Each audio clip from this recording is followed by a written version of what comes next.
কতটা একে তুমি মেনেছিলে, কতটা একে তুমি এর উপরে আমল করেছিলে, এর কথার উপরে কতটা আপনি জীবন যাপন করেছিলেন। বন্ধুরে, সে যদি ইমানদার হয়, সে যদি আল্লাহ ওয়ালা হয়, তার ভিতরে যদি ইমানের আলো টিপ টিপ টিপ টিপ টিপ টিপ করে জ্বলে, সেই লোকটা যদি আল্লাহ ওয়ালা নামাজি পরহেজগার হয়, রোজাদার হয়, সুবহানাল্লাহ, নিজের জীবনটাকে গঠন করেছে আল্লাহর রাসূলের নিয়মে, আল্লাহর রাসূলের কথা অনুযায়ী জীবন যাপন করে, সেই যদি কবরে যেতে পারে, বাপজান, ওই লোকটা যেন চক্করে উচ্চারণ করবে, চক্করে ওর মুখ দিয়া বের হবে, কি যেন বের হবে, সেটাও আল্লাহর রাসূল 1450 বছর পূর্বে বলেছেন।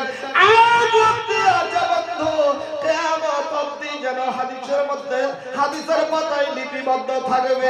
বাপরে, ওই লোকটা বলবে, আশহাদু আন্নাহু আব্দুল্লাহ, আমি সাক্ষ্য দিচ্ছি ইনি হচ্ছেন আব্দুল্লাহ, অর্থাৎ আল্লাহর বান্দা, ওয়া রাসূলুহু, এবং ইনি হচ্ছেন আল্লাহর রাসূল। নারে তাকবীর। এরকম হতে হবে, বাবা, এরকম হতে হবে। আপনি ভাবিয়েন না যে এটা কোনো কিসসা কাহিনী চালু করেছে দিনাজপুর থেকে এসে। হ্যাঁ, প্রত্যেকটা লোকের জীবনে ঘটবে এই হাদিসটা, যেটা বর্তমানে আজকে চলছে। ভাই, জিজ্ঞাসা করেন দুজন যোগ্য আলেম বসে, জিজ্ঞাসা করেন। আমি আপনাকে যদি কোনো কাল্পনিক কোনো কথা বলে থাকি তো জিজ্ঞাসা করেন, প্রমাণ দলিল সহ। আল্লাহু আকবার। প্রত্যেকটা মানুষের জীবনে এই হাদিসটাই ঘটবে, খালি মনে রাখবেন, তারপরে বুঝতে পারবেন যে হ্যাঁ, জোহের সালফি কি বলেছে। বাপ, অনেক কিছু জানি, অনেক কিছু জানি। জীবনে এই ফিল্ডে নামতে যখন নেমেছি তো সবকিছু শিখেছি, তারপরে জেনে নেমেছি। কোন জায়গাতে এমন হয়, আমার মাওলানা এই 3 বছর আছেন, কোন জায়গাতে এমন হয় লোককে থামাইবার লেগে রং তামাশার কথা বলতে হয় না, হয় না, তাহলে লোক থাকবে না, পালিয়ে যাবে। মুলবিটা কি নিয়ে আসছে, কার মুলবি নিয়ে আসছে, ভালো লাগে না বা। তাহলে আপনাকে এই ব্যাপারে আপনি দেখেন,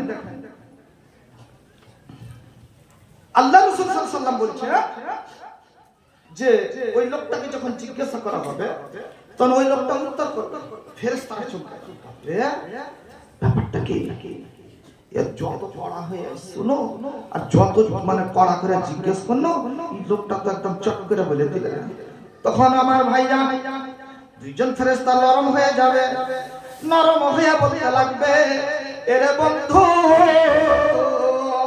বলো কোথায় তুমি পেলে, কেমন করে তুমি একে চিনতে পেরেছো, কেমন করে তুমি চিনতে পারলে, একে কি তুমি কোনদিন দেখেছো নবী মুহাম্মদকে?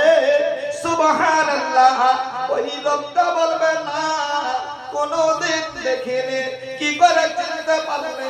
বলে আলেম উলামারা ওয়ার বয়ান করত, আমি শুনতাম, শুনে শুনে আমি আমল করেছিলাম, নামাজ পড়েছিলাম, রোজা করেছিলাম, হজ করেছিলাম, যাকাত দিয়েছিলাম, দান খয়রাত করেছিলাম, সব কিছু আমি করেছিলাম।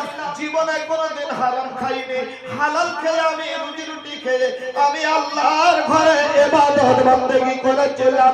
বাপজান, যেমনই ওই কথা বলবে, আরো বলবে কারাতুল কোরআন, আমি কোরআন তেলাওয়াত করেছিলাম, আল্লাহর কোরআনে তার আমি বয়ান পেয়েছিলাম।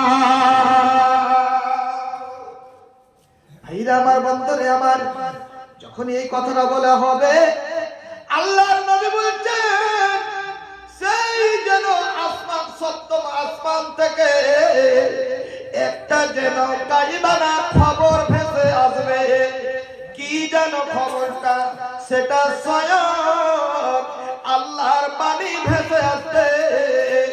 আল্লাহ রাব্বুল আলামিন বলবেন, ওরে আমার ফেরেশতা বর্গরা শোনো, এটা যেমন যেমন লোক নয়, এটা হচ্ছে খাঁটি বান্দা, এ হলো ইমানদার, আল্লাহ ওয়ালা পরহেজগার, এ ইবাদত করে চলো আমাকে আমাকে রব বলে বিশ্বাস করে চলো, জীবনে কোনোদিন অন্যায় করেনি, নেকির কাজ করে করে জীবনটাকে অতিবাহিত করেছিল। যাও যাও, জান্নাতের ফেরেশতাকে বলবে, ওরে আমার জান্নাতের ফেরেশতারা, যাও আমার বান্দা সত্য কথা বলেছে, কারণ বেঈমানদার কোনোদিন মিথ্যা বলে না।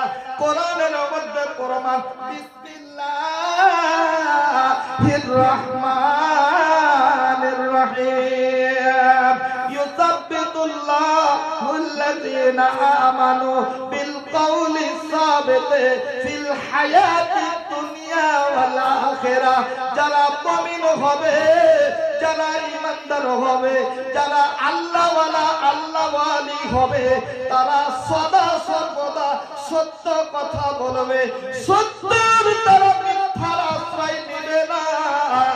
দুনিয়াতে হোক বা আখিরাতে হোক, সব সময় তারা সত্য কথা বলবে। আমার বান্দা সত্য কথা বলেছে, যাও রে জান্নাতের ফেরেশতারা ওকে সুন্দর করে জান্নাতি পোশাক পরিয়ে দাও, তার কবরটাকে জান্নাতের লেবাস দিয়ে সাজিয়ে দাও, তাকে জান্নাতের লেবাস পরিয়ে দাও, আর জান্নাতের বিছানা তার কবরের ভিতরে বিছিয়ে দাও। আর পরিয়ে দেওয়ার পরে ওকে বলো, তাকে আমার আরামের ঘুম তুমি ঘুমিয়ে নাও। তাই করা হবে। আর কবরটাকে এত সুন্দর করে সাজানো হবে, জান্নাতি সাজানো সাজিয়ে দেওয়া হবে, তাকে জান্নাতের লেবাস পরিয়ে দেওয়া হবে। এরই মধ্যে একটু কাজ বেড়ে যাবে। কি বান্দারে, হঠাৎ করে আল্লাহর ফেরেশতারা কি করবে, ওই অবস্থাতে জাহান্নামের যেন একটা যেন টুকরা, একটা দরজা, একটা জানালা খুলে তাকে যেন দেখানো হবে। ওই